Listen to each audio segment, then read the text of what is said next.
Oops, I was muted. Welcome, low ego action heroes. This is Debbie Levitt from deltacx.com. We're a full service CX and UX consultancy. And hi, I'm still on vacation. So you're going to just get part of my head, but mostly a really pretty background scene. We'll be here through Saturday. But I have some pretty good internet here, so I wanted to try to do the show. Every Tuesday, we do office hours, Ask Me Anything, and I take your questions for an hour. So, barring any unforeseen problems, today won't be any different. You are welcome to ask your questions in the live chat, which I am monitoring, and you can also send them in anonymously at deltacx.link slash what was I doing? Was it AMA or was it Ask? I can't remember. They'll both get to me. One using the old system, one using the new system. So get your questions in. So we did get 2 questions ahead of time, so I am going to start those in. And I should also apologize. I didn't bother with any lighting or makeup or anything, and it's cloudy here, threatening rain. So, it is what it is. And my friend thinks that Heidi's grandpa lives up that hill, for those of you who grew up on Heidi. All right, so let's take a look. Oh, first of all, of course, let's thank the people who are the true low ego action heroes and are donating to the channel through the YouTube memberships, which is totally optional but always appreciated. I reuse that money to pay for my streaming software and eat delicious chocolate chips, which I'm certainly having plenty of on this vacation. So thank you to everyone keeping me in chocolate chips. And it looks like the stream is ready for chat, but we don't have anybody posting anything yet. Sorry, the camera is shaking and it's a little bit lagging. It's just I'm not on my usual computer. All right. Hello, Anna. You look good. Thank you. You're very sweet. I don't know what you look like, but probably good. Solomon has a question. Okay. Hi, Charlene. Have you been? Solomon will add your question to the bottom of the list. I've got 2 questions that were sent in ahead of time, so we're going to start with those, and then we're going to take a look at the questions that come in. So let's start with a question that came in ahead of time, and it says... Hello, Debbie.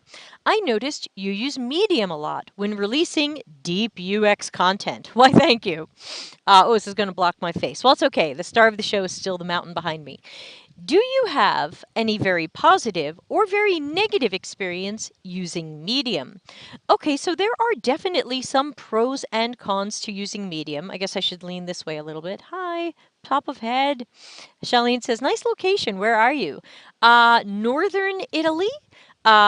In the, I guess what's called the Dolomites Mountains, Dolomiti. Hi. What? You think it's raining? No, no. I'll be fine. I don't feel it. I'm under this tree. I don't see any rain.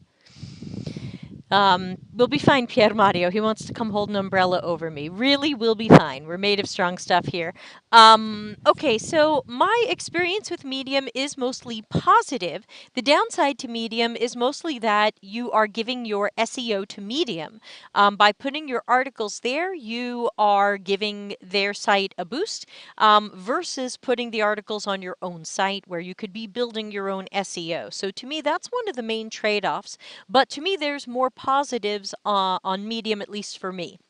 Medium makes it very easy to follow my articles and posts, which is not as easy on a blog. People have to add it to a feed reader or bookmark it and come back. So I like that. Medium gives you the option to put your articles behind a paywall or not. So some of my articles make me a little bit of money, some of them don't. Other than the articles that have gone viral, most of my articles are making me $8. So do not expect it to make you a lot of money. Certainly it's easy to find content that might interest you. Oh, honey, can you pass me the umbrella? I'll just hold it over myself. Thanks. I'm getting a little rain blowing by me. You could be on camera. Everybody likes you more than they like me. You're going to be MotoGP. Well, hold it over the computer. I'd rather the computer stay dry. Thanks. Thanks, giant hand. Yes, exactly. Thanks, Gray Shape. All right, I'll move in a little bit. We just don't want the computer to get too rained on, even though I'm sure it's made of strong stuff. Yeah, so in general, I think Medium can be a good place. The downside is that anybody can post anything on Medium, and so it does have a lot of garbage and a lot of stuff that is factually incorrect and a lot of stuff that is crappy, and sometimes people are making money off of that. So to me, those are some of the upsides and the downsides of publishing to Medium. Pier Mario's taking a selfie of us. Very silly. Um, and Sahar has a question. I'll add it to the bottom. If it gets really rainy, I will run inside the camper and we'll try to finish the show from there. But hopefully we can make it here. Let's go to the next question that I got. Hopefully that answers that question. And this one says, how do you conduct heuristic evaluations on a site using Nielsen's heuristics, and how do you go about documenting your evaluations or problems? There are a few different ways that I've seen this done, so I don't want to say there's one true way. There are some people who use Excel spreadsheets or other types of spreadsheets as like a scorecard. And sometimes they score things based on how well they met or broke the heuristics. Sometimes they have multiple people scoring them and they average that up, saying, look, 3 experts reviewed your site and these were your scores. Now that we've averaged them and crunched them in some way, Charlene says hi. Hi. And so there's that. Maybe I should hold it. I don't want you to stand out here and get wet. All right. No, the computer seems okay so far. So what I generally do when I do an evaluation, or typically I'm calling it an audit, because when I do it, I use Nielsen Norman heuristics, but then I use other things as well. Hi, Mohammed. So what I typically do is I use a PowerPoint. I'm still very PowerPointy. I know that's not for everybody, but I use a PowerPoint, and as I find things as I'm moving around the site, I screenshot them and I bring them into a PowerPoint slide, and I talk about what's going right or what's going wrong on this slide. Are they breaking a best practice? Is there something that's inaccessible? Does the content make sense for the target audience? Is there a heuristic that's being done well or done poorly? And so that's how I do it. And that way, someone has the slide with a screenshot of exactly what I'm talking about. Sometimes I circle things or draw arrows to them and I say, here's what's going on. But I usually do more than just the 10 heuristics. I'm usually also pointing out bad information, architecture, things that aren't colorblind friendly.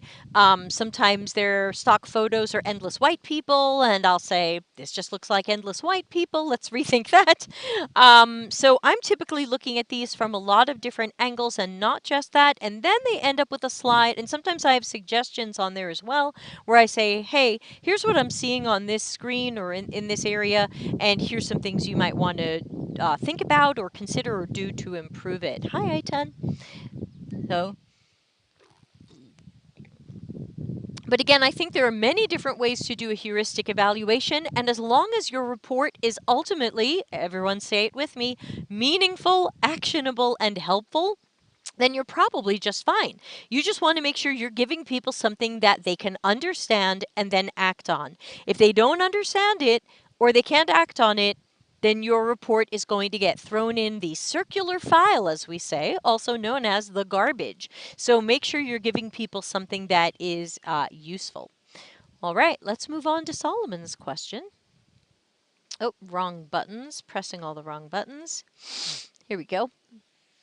And Mohammed's got a question. We'll add that one to the end. Thank you so much. Solomon asks, how do you feel about S.U.S, which is System Usability Scale, I believe, scale or scoring? We hired a dedicated researcher recently that insists on relying on it to help address usability issues.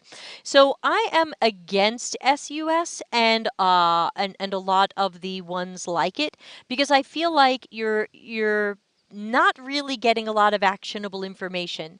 You might be getting, hold on. Sorry, they recently cut the grass here and I've just been getting some allergy reactions. Let me just get a little refresher on what the S.U.S is, and also let me fix the position of this stuff. There we go. All right, let's Google System Usability Scale and get a reminder of what it measures or scores. and that way we can tear it up better. Okay, so this uses a 10-question Likert scale, asking people, I guess, how much they agree or disagree with certain questions. Let's see if I can quickly get those. And again, what I find is that this is a quantitative analysis. It usually doesn't include the qualitative that would help us know what to fix. So for example, here are the 10 questions in the S.U.S. I think that I would like to use this system frequently. I don't like that one. It asks people to predict their future. I found the system unnecessarily complex. Even if they score strongly agree to that, we don't know where. So it's hard for us to take action and say, aha, this is complex. We need to fix it, unless we only gave them one discrete task and we're scoring that specifically. We really don't know what aspect of the experience they found complex. Number 3, I thought the system was easy to use, which seems to a little bit undo the previous one. Will people say, yes, it's complex and yes, it's easy to use? And then do we throw that one out for being weird? Or what does that even mean? Number 4, I think that I would need the support of a technical person to be able to use this system. That's hard because a lot of people will self-assess as being better with this stuff than they are. People don't want to imagine that they need help. They want to imagine that they're going to be able to use this and just figure it out. So just because people might score that one as a disagree or strong disagree doesn't mean that they won't end up needing help. It just means that they're predicting that they won't need help, which of course is a meaningless prediction. Number 5, I found the various functions in this system well integrated. I want to take out this question and shoot it. It's absolutely meaningless because the problem is that well integrated in what way? Integrated with what? And we think in terms of integrations, but very often our users or customers don't. Charlene also reminds us sometimes what users say during user testing is very different than what they fill into a score like this. That's very true as well. So, well integrated. What does that mean? What does not well integrated look like? And what can we do about it? So, honey, I don't think it's raining. I think you can go relax a little. But thank you. I'll let you know. Thank you, MotoGP Umbrella Man. Number 6 on the 10-question S.U.S. I thought that there was too much inconsistency in this system. This imagines that people actually track consistency or have a sense of consistency. I think you and I might look at a system and go, wow, there's inconsistencies here. This is a mess. But I think asking the user to score this is very strange because they might not have a sense of what's consistent and what's not, what's part of your patterns and what is outside of your patterns. So this question sucks. Number 7, I would imagine that most people would learn to use this system very quickly. Obviously, you're using most people to secretly disguise that you mean yourself, but again, what does this mean? Everybody wants to imagine that things are easy to learn and easy to use. What can you actually do if it's not? And by the way, Solomon, feel free to show your coworker this video if it would help. Number 8, I found the system very cumbersome to use. Cumbersome is not a very common word. And what does that mean? Usually cumbersome implies that there's some sort of burden or overwhelm, but we still don't know where they felt burdened or overwhelmed. So how are we going to fix this? Number 9, I felt very confident using the system. Even if we get a strong agree there, what does that mean? What does looking confident mean? What does feeling confident mean? What does feeling not confident mean? What can we do about any of this? And number 10, I needed to learn a lot of things before I could get going with this system. But again, what does that mean? Because you might have offered people a tutorial and they skipped it. So what are we measuring? Solomon says, thank you very much for answering this. I felt the same way. The researcher was claiming 10 years of experience in research, but they recommend S.U.S. I became suspicious after that.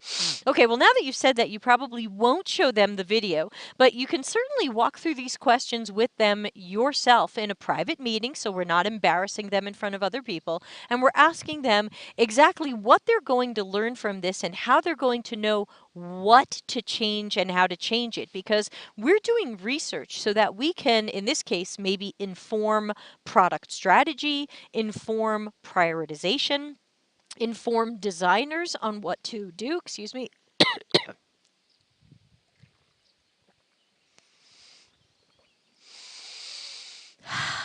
inform designers on what to do or what to work on.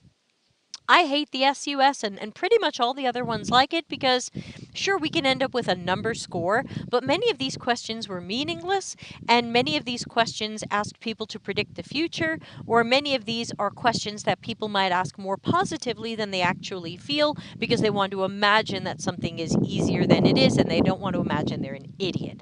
So, S.U.S., no thank you, no gracias, not for me. I don't like it. I don't use it. I don't recommend it. I am working on inventing my own scoring system because companies do like to put scores and numbers on things, but I don't think S.U.S. is the way to go. But I don't think we've invented something better yet, so I'm working on it. All right, next question. I'd love to hear your thoughts on defining user archetypes. Do you have any favorite resources or approaches to this methodology? Sure do! Have you been here to the YouTube channel? Did you know the Delta CX YouTube channel has over 600 hours of video here for you to watch, all in the archive on all kinds of different topics? You should please visit the Micro Lessons playlist. The Micro Lessons playlist has a number of videos that say task analysis, and one of them says task analysis personas. So I would recommend first watching the one that says task analysis and optimized task flow to get an introduction to what task analysis is, and then you can watch one that says task analysis personas. I think that's what it says. So, yes, I would say that is the best answer to the question. It is an hour-long video, but it is the best answer to the question. Okay, that technically catches me up. So if you have any questions, you will be the next one. Oh, Mohammed's question. I'm so sorry. We forgot Mohammed's question. Let's get that one in there now. All right. Paste. Okay. Put it up on the screen. Paste. Mohammed says, how do you get started with UX? Do I need better understanding of UI as well? What are free resources for beginners? I'm a Webflow developer and I'm doing freelance projects. And it looks like Anna has a question, so we'll ask that one next. Okay, put that on the end of the list. So, Mohammed, this is a question I get all the time, and unfortunately, there isn't a great answer. A lot of the even paid resources that are out there right now are poor choices. A lot of them are not teaching you the right things the right way if you really want to do UX. If you just want to be a better Webflow developer, website designer, UI designer, then there's lots of things that you can do with that. But when you really want to understand UX, that's where, unfortunately, most resources are not strong. A lot of resources claiming to be UX are really teaching web design or UI, which are not the same things. Everyone repeat after me. They're not the same things. Thank you, honey. He's holding the umbrella again. He's that guy. So, so I tell people that if you'd like to start in UX, I would first be learning cognitive psychology, human behavior, and information architecture. I think those are great places to start because whether you go into design or research, those are things you're absolutely going to use in both. So you can always read the information architecture for the worldwide, sorry, that's the old version, information architecture for the web and beyond book.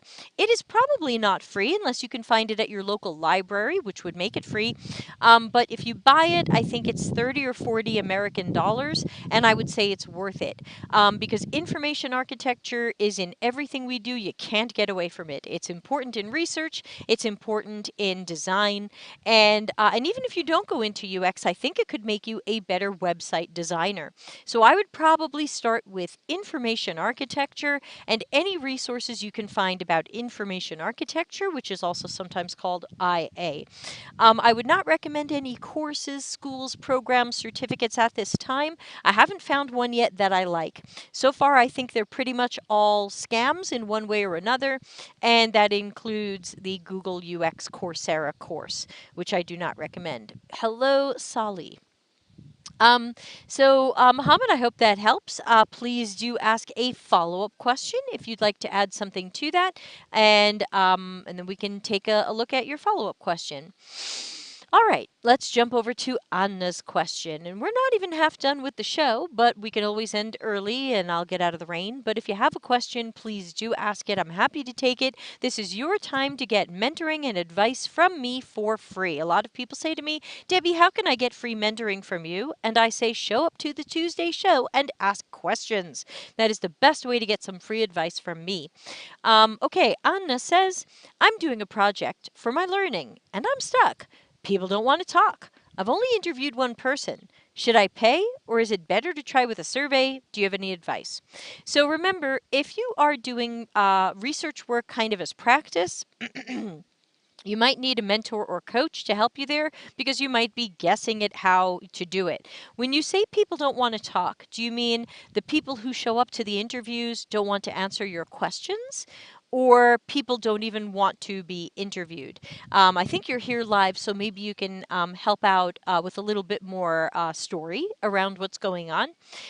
In general, when you are doing research, you should pay for people's time, even if it's a small amount of money. So even if you say, I'd like to talk to you for 30 minutes, I'm going to give you 10 euros, $15, something. Now, some companies will give $50 or more because they have the budget for it, but I would still give people something. That's a better way to try to bring people in. If you think that the reason they're not coming or signing up for these is because of that, make sure you are running a screener survey so that you are picking people. You don't just want to give people a Calendly and say, hi, I'm interviewing people, book a time. You want to run the screener survey to make sure you're interviewing the right people. Anna, when you say they don't want to be interviewed, I'm still not sure what you're talking about. Are you saying that they're showing up to the interview and then they don't want to ask questions, or you can't find people to recruit? Adrian has a follow-up question. We will get to Adrian's question after that. Thank you for asking that through LinkedIn. Let's try to handle Anna's question in a little bit, and then we'll circle back to Adrian. So Anna, I would say you've got to run the screener survey so that you can find potential people to be part of this study. Jamila, okay, Jamila has a question. We'll add that to the end. Hold on. Your question will be after Adrian, who will be after Anna. Hopefully Anna's giving us more information, because there's a difference between people who show up to an interview and refuse to answer the questions or don't answer the questions. They go, yeah. And there's a difference between I can't find anybody to interview because I can't find, I'm having trouble recruiting the right people for the study. So there's a difference between I'm having trouble recruiting the right people for the study and they're showing up to the study, but then they don't want to say anything. I don't think it's raining. I think you can relax again. Thanks. There's even a little sun coming out over there. Yeah, it got a little sunnier on me. Thanks. Thanks to you. You're the sunny man. Well, what? I've got questions. I do. Thank you.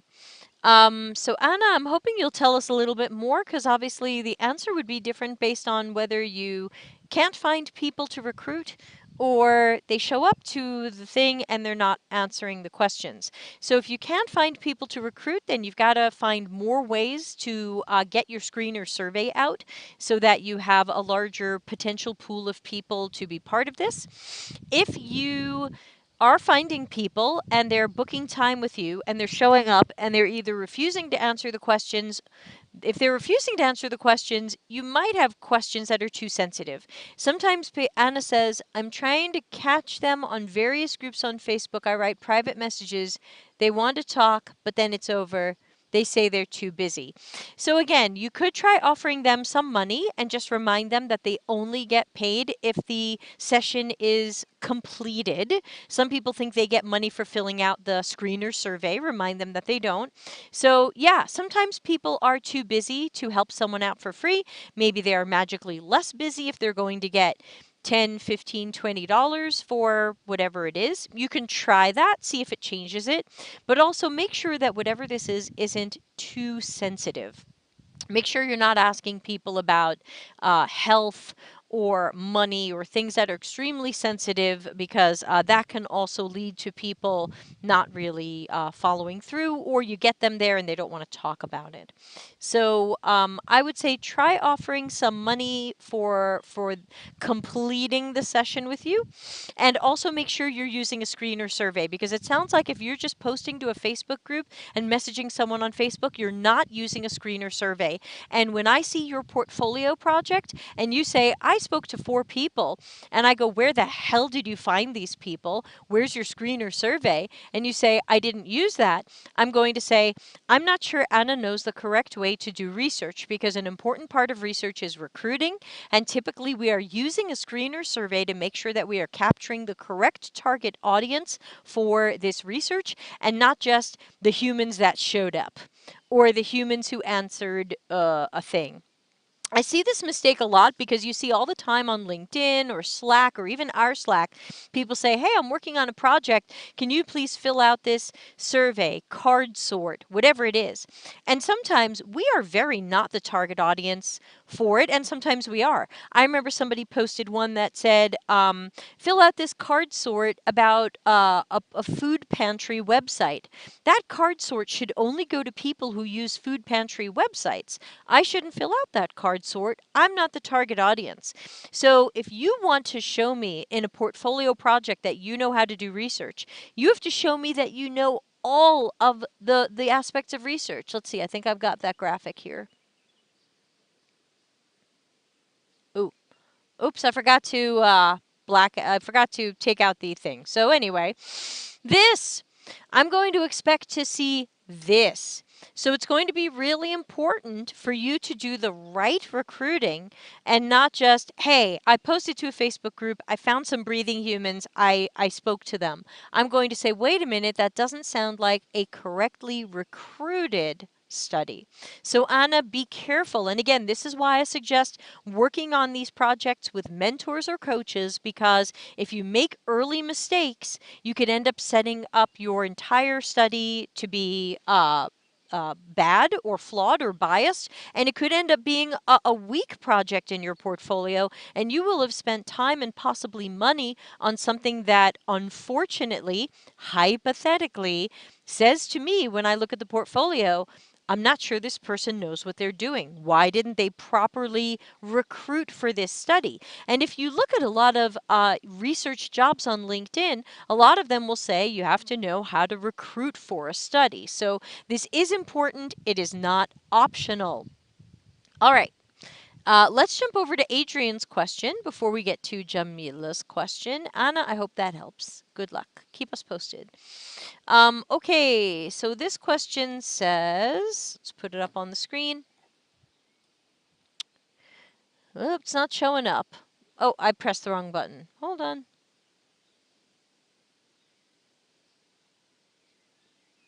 This one.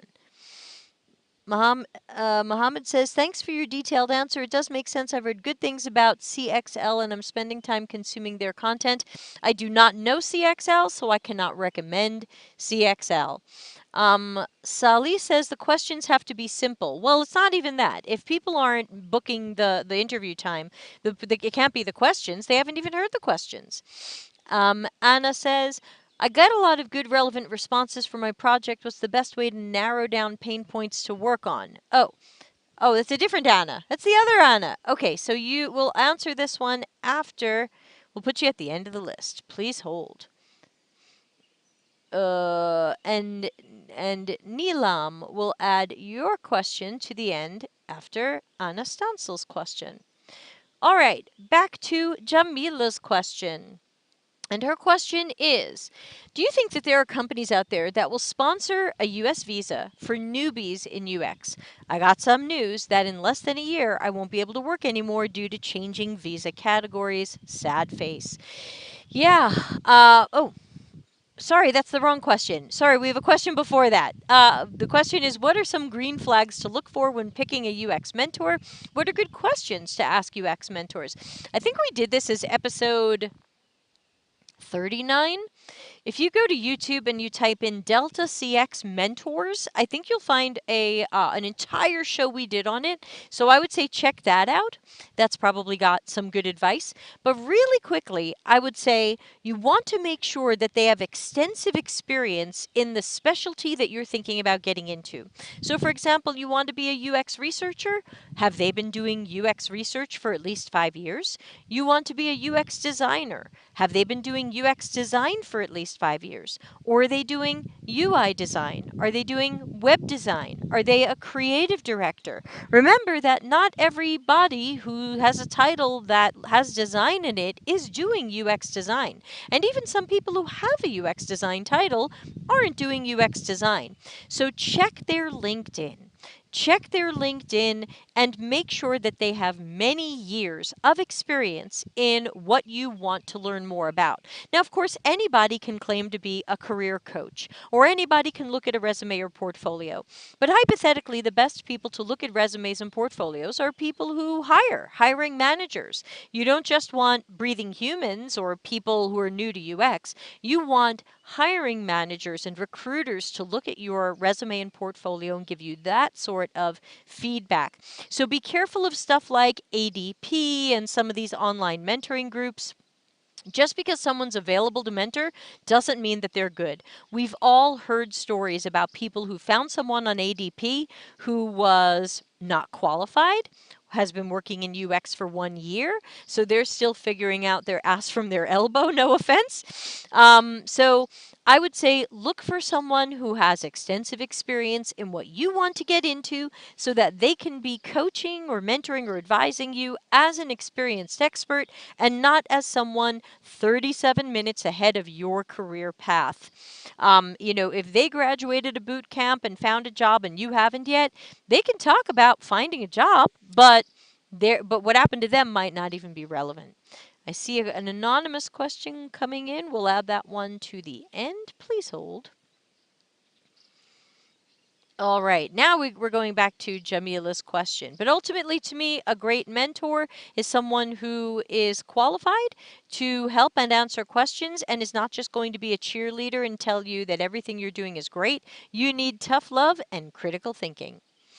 All right, back to Jamila's question, which I read before about visas. So here's the thing. I think that visas for UX newbies are going to be very rare.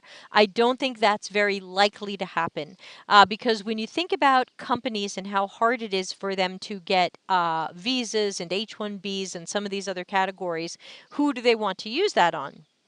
Do they want to use it on the person with the master's or the PhD or someone they can prove is someone they had to hire and had to give a visa to because they're so specialized? Many visas revolve around, whoa, this person is so specialized or so talented or so educated or so whatever that we really need them and we want to make sure they stay in this country. So I would say, while it's possible that you could find visa sponsorship, I would imagine that it is unlikely because the visas are so rare in America. Where are you? Where I think you are right now. I think that's just unlikely to happen. Thanks, Adrian. So sorry, Jamila, I'm not an expert on visas. Maybe better to ask someone who is. But again, I'm under the impression that most companies are using their visas for more experienced people and not for the newbies because there's plenty of newbies that they can find without having to sponsor a visa. Sorry. Okay, next question.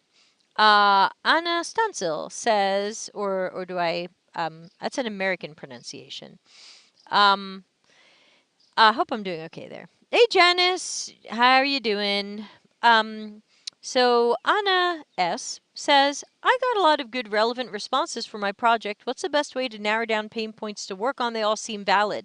So what you can do is you can make a spreadsheet of all of the pain points and opportunities that you saw or heard. You can then put in some suggestions for where what might need to be done about those, not necessarily sketches or just early concepts. And then you can prioritize these.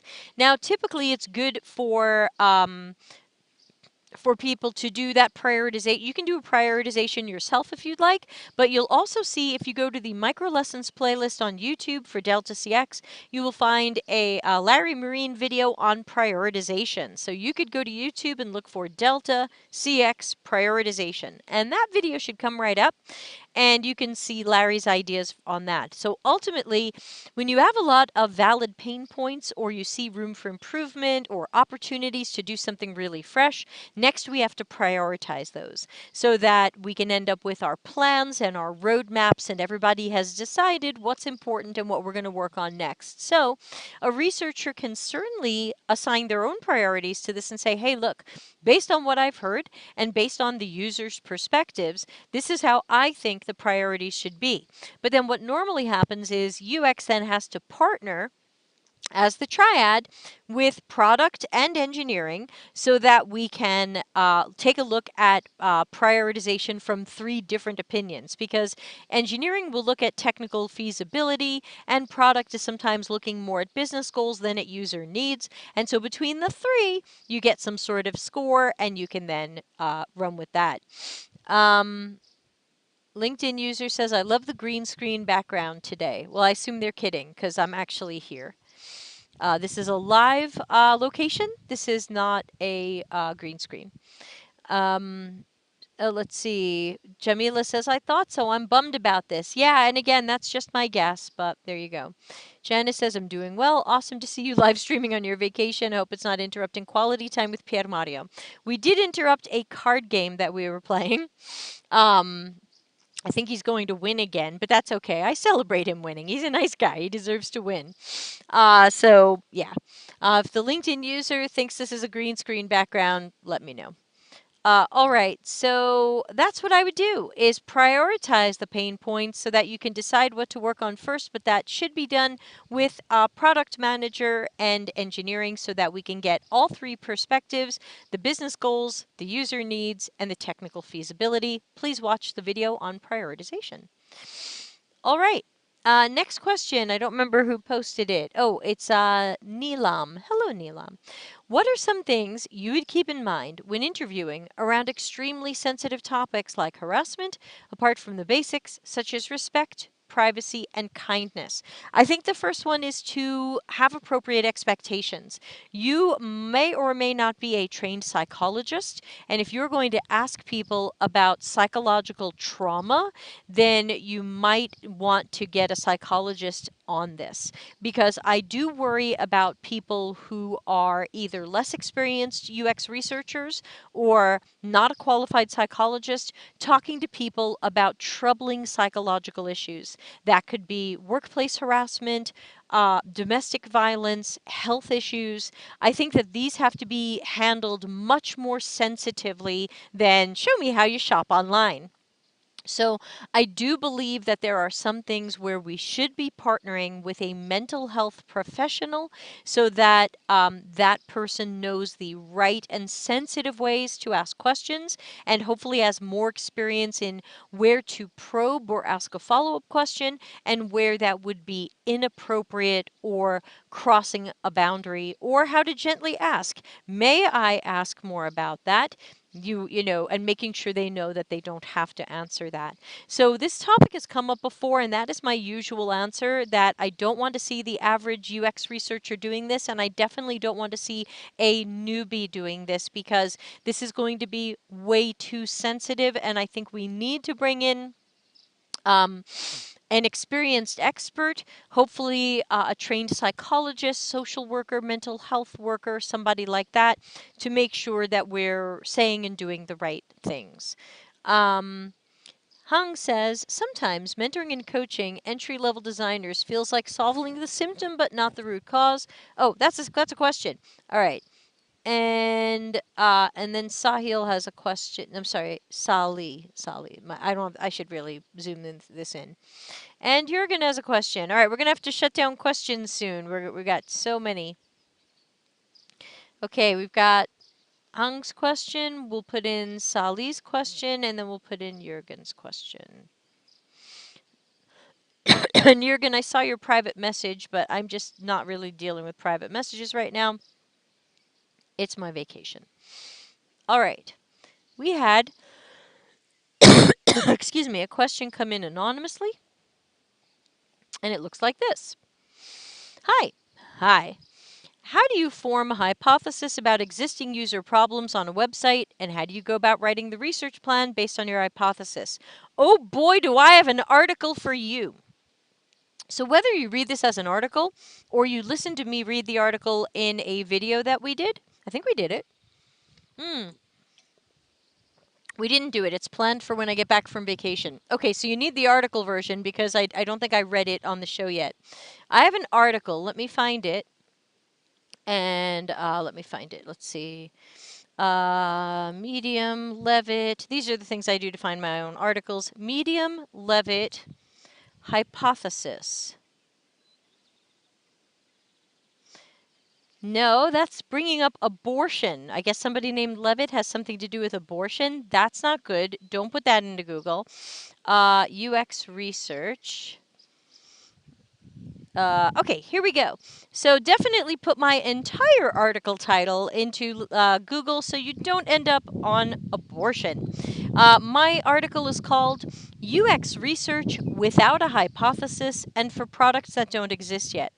I would like to inspire you to try research without a hypothesis because I find that if you have a hypothesis, you've already put yourself in a box.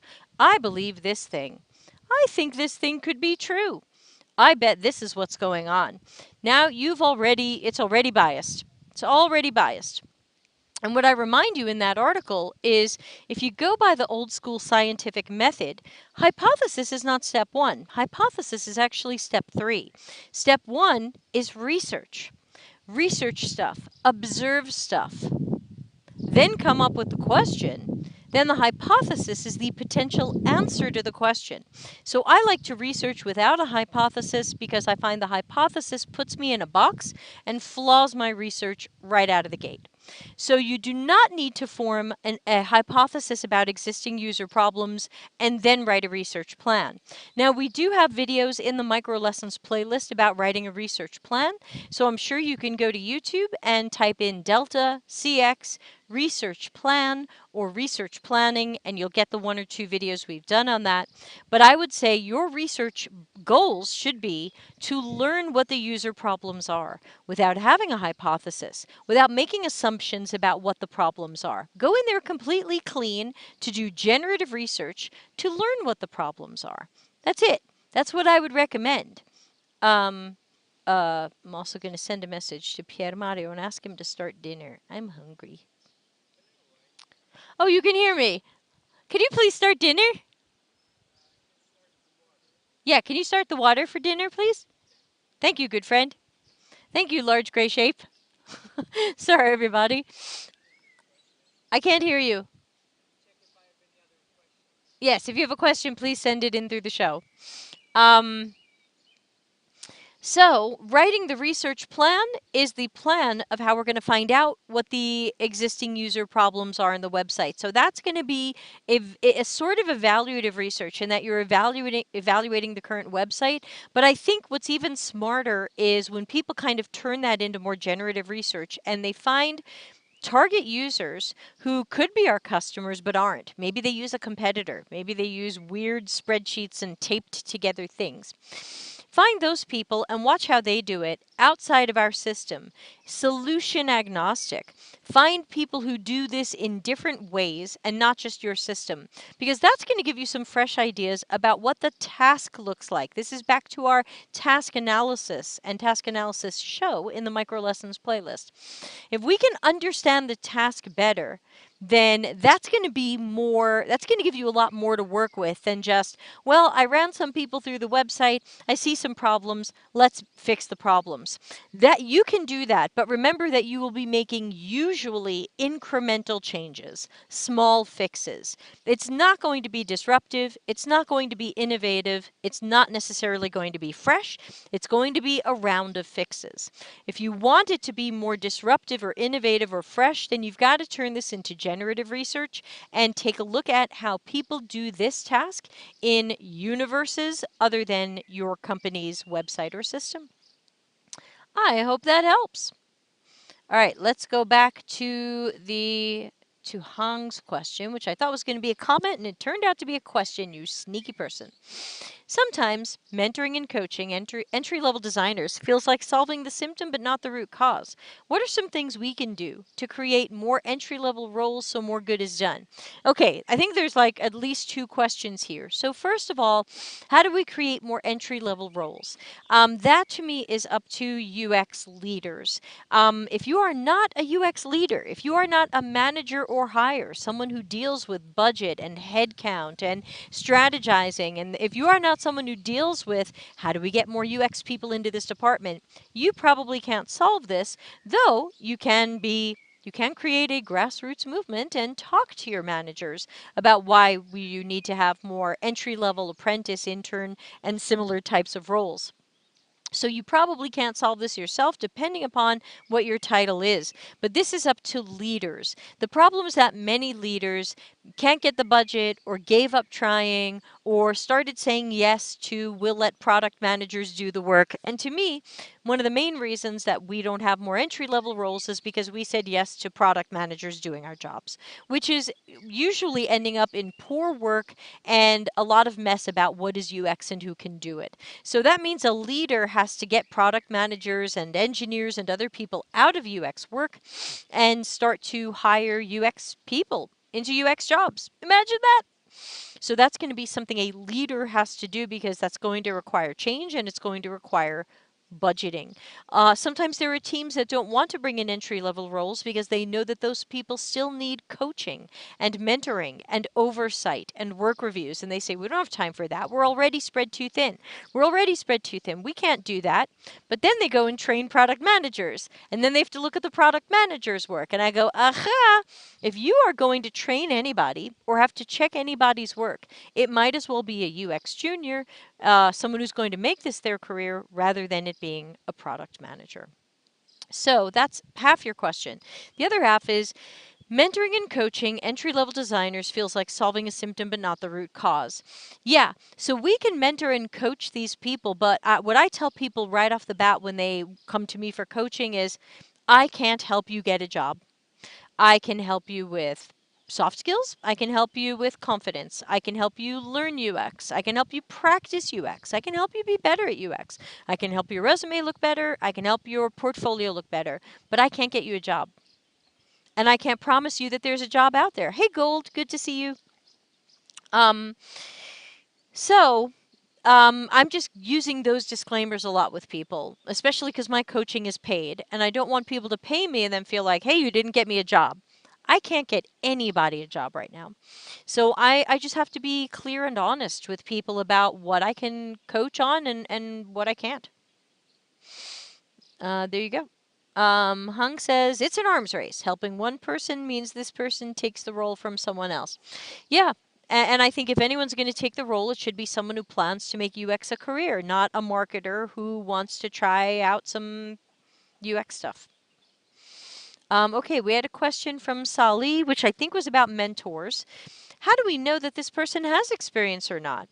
Usually you just have to look at their LinkedIn. Their LinkedIn should detail their experience since their LinkedIn is like a CV or a resume.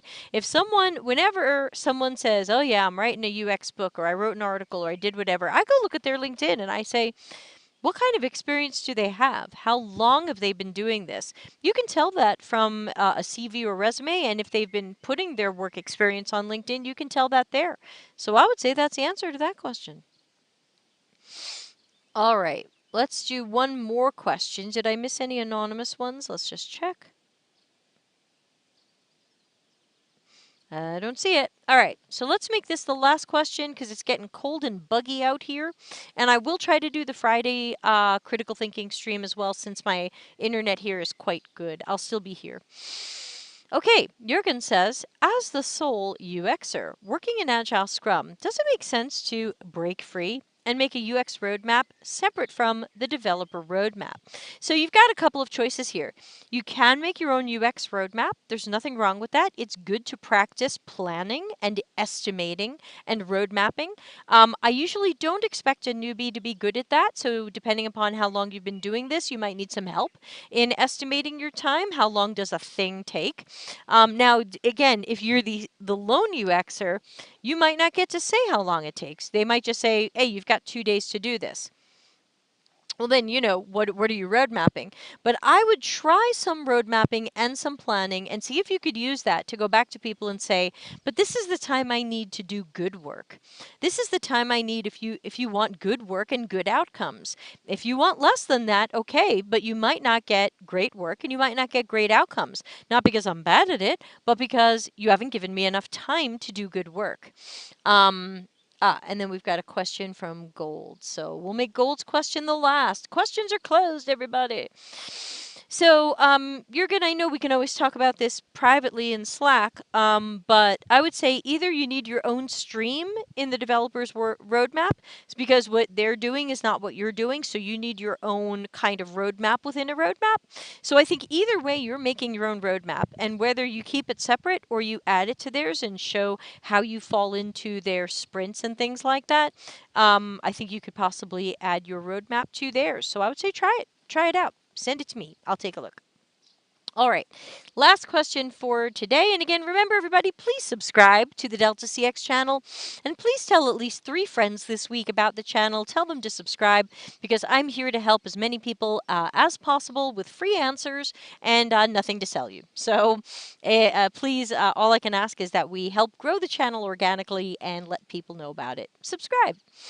Okay, Gold says, what are the key characteristics that means a great senior product designer?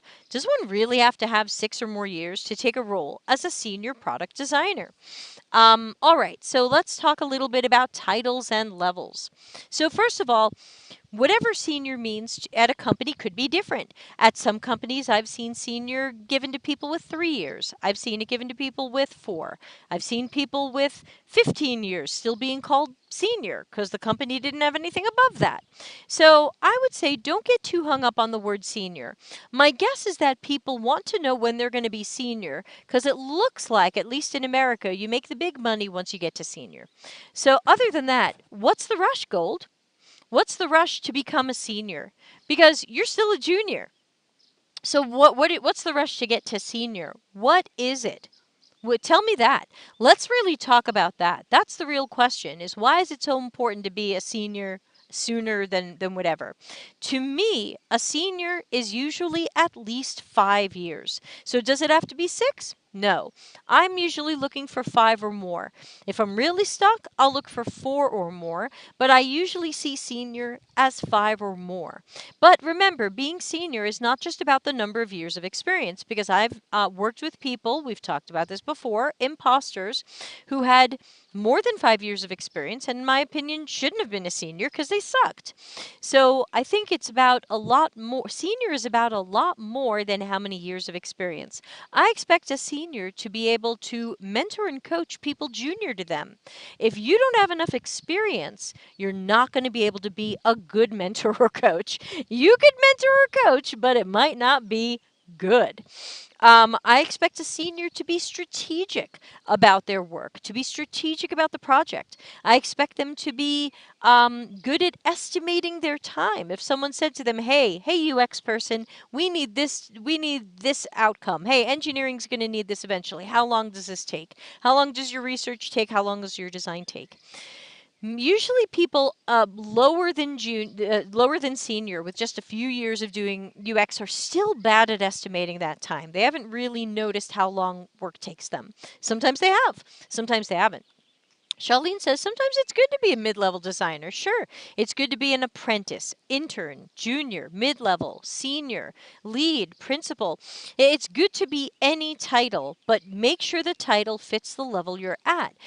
Gold, I happen to know, because you sent me your portfolio, that you're still trying to get your first UX job. You're an amazing UI designer. You're absolutely one of the best I've seen in my life, but you're still learning UX. So I would be focused on how do I get my first, if you don't want to just just do UI, which honestly I think you could because you're just that good. But if you really want to get into UX, then your questions should be, how do I learn enough UX specific tasks, techniques, approaches, models, principles so that I can get that first job? Once you get that first job, you'll eventually work your way up to senior. Don't worry about that. Whether it's 4 years from now or 6 years from now, you'll get there. But it all starts with a single step. The hardest thing in UX right now is getting your first job. Once you get your first job, it gets a lot easier after that. Hung says, link to portfolio. Only if Gold wants to share his portfolio. I'll leave that up to Gold. So I would say keep working on learning UX if you want to pursue UX. Otherwise, as for UI designer, I would probably put you at mid-level now because I think your work has a nice maturity to it. But I don't remember how many years you have in UI design. I just remember it being really good, in my opinion. Someone else may have a different opinion. So everybody, if you're new to UX, worry about now. Worry about how you're going to take your next step. Don't worry about your step years from now. I'm not worried about what's going to happen years from now for me. I've got to worry about what this year looks like. I've got to worry about what now looks like. I've got to worry about what's coming next for me. I mean, imagine if you tried to plan for years ahead and then the pandemic happens. All those plans went out the window for everybody. So I think for just your own mental health and your own planning, you want to be looking at the now. And for people who are still looking for their first UX job, take a look at UX jobs out there that are open to juniors, people with, now they're going to say a year of experience or maybe more. I don't have a good answer for how do you get experience when you don't have experience, but take a look at what those jobs expect. Go read them. Go to link. Sometimes I read them. Go to LinkedIn and look for junior UX designer, junior UX researcher, UX intern, things like that. Ooh, it's getting cold and buggy out here. I'm going to wrap up soon. Look at that and get a sense of what they expect you to do. They expect you to understand different techniques and methodologies. Sure, they expect you to know Figma. That's the easiest part. They expect you to know techniques and methodologies. They expect you to work from UX research to be able to do the right design. Because UX design is about working from research and knowledge about users, not just making the thing we like the best. That's web design. Web design is, I think this would be good. Or, this is what my client asked me for. That's web design. And that's fine. We need web designers too. My boyfriend's a web designer. We need web designers too. But UX is going to be different because UX involves the user. We research with them, we test with them, we hear their voices. We look at their needs and we take ourselves out of it and we don't say, what do I like or what do I think will work here? All right, I'm covered in bugs. I'm getting out of here. I'm going into the camper and my boyfriend is cooking a delicious dinner. And yikes, bugs everywhere, y'all. I showered today. I must smell fantastic. Anyway, everybody be well. Have a super week. Keep the questions coming. You can send them to deltacx.link/ask all through the week. And every Tuesday at 6:30 p.m. Italy time, I will answer them. I'll stand up a little bit and say hi. Hi, everybody. Bad angle for me. Made me look even heavier than I am. Fresh angle. Slightly better. No. Anyway, here's me live from the Dolomiti Mountains in Italy, and I'll be on vacation the rest of the week, but we will do the Friday show again unless weather knocks out the internet. So, bye, Janice. So remember, where's my thing that says subscribe? Let's see. No, I've got the subscribe up on the screen. Where's my other one? Well, anyway, don't forget, deltacx.com/links will give you everything you need to know about the stream. All your questions will be answered there. How you can submit stuff for critical thinking is there. How you can submit stuff for this show is there. And we'll just see each other in a few days. Jamila, bye and enjoy your vacation. Thank you. Have a great week, everybody. Thanks for a great bunch of questions, and I will see everybody soon. Let me press the right button and play us out of here. Bye. Bye, Roni. Bye.